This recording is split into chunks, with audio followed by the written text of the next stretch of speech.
श्री हरिवंश आप सभी को।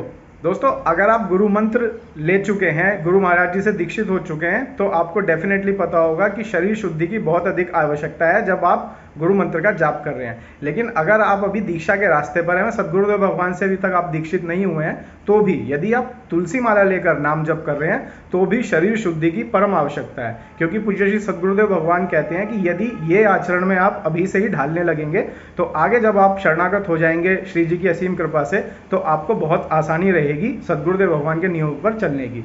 तो एक चीज़ समझ लीजिए, शरीर शुद्धि का मतलब नहाना ही होता है। जब आप स्नान कर लेते हैं तो शरीर पूरी तरह से शुद्ध हो जाता है और आप पूरी तरह से तैयार हो जाते हैं गुरु मंत्र के लिए या नाम जप करने के लिए। लेकिन कई बार ऐसी स्थिति आ जाती है कि हम चाहकर भी स्नान नहीं कर सकते। मान लीजिए हम ट्रेन से कहीं बाहर जा रहे हैं और ऐसी स्थिति में हम नहा ही नहीं पाएंगे ट्रेन के अंदर, या फिर किसी की तबीयत खराब है, सर्दी जुकाम है और सर्दी का मौसम है, तो वो नहाए कैसे बार बार।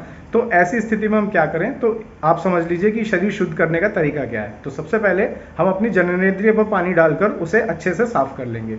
उसके बाद हम अपने कान, नाक, आँख, मुंह इस तरीके से सभी छिद्रों में पानी डालकर उंगली से और हम अच्छे से उन्हें साफ कर लेंगे। और फिर एक चीज़ हमें बहुत अच्छे से याद रखेंगे कि हम 3 बार पानी से आचमन करेंगे और तीनों बार आचमन करके हम कुल्ला करेंगे और राधा वल्लभ श्री हरिवंश का जाप करेंगे।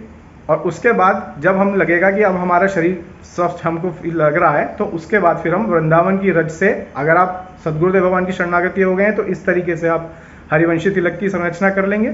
और अगर आप दीक्षित नहीं हुए हैं तो वृंदावन की रज का बिंदु और माथे पर इस तरीके से लगा लेंगे। थोड़ा सा अपने हाथों पर वृंदावन की रज लगा लें और इस तरीके से शरीर शुद्ध हो जाता है। पूज्य श्री सद्गुरुदेव भगवान कहते हैं कि अगर आप ये नियम करते हैं तो शरीर आपका शुद्ध हो जाएगा। और इस तरीके से आप गुरु मंत्र की भी माला कर सकते हैं यदि आप दीक्षित हैं, और अगर दीक्षित नहीं है तो नाम जप की माला कर सकते हैं। लेकिन शरीर की शुद्धि का परम आवश्यकता आप अपने ध्यान में हमेशा रखिएगा। अगर आप दीक्षित नहीं हुए तो अभी से इस नियम को फॉलो करना शुरू कर दीजिए, ताकि जब आप गुरु मंत्र लें तो बिल्कुल भी मिस्टेक ना हो, क्योंकि गुरु मंत्र को अशुद्ध अवस्था में जपने से अपराध लगता है। तो ये बात आप ध्यान रखिएगा। उम्मीद करता हूँ ये छोटा सा अपडेट आपको अच्छा लगा होगा। चैनल के साथ बने रहिएगा, अपना ख्याल रखिएगा, खुश रहिएगा। श्री हरिवंश।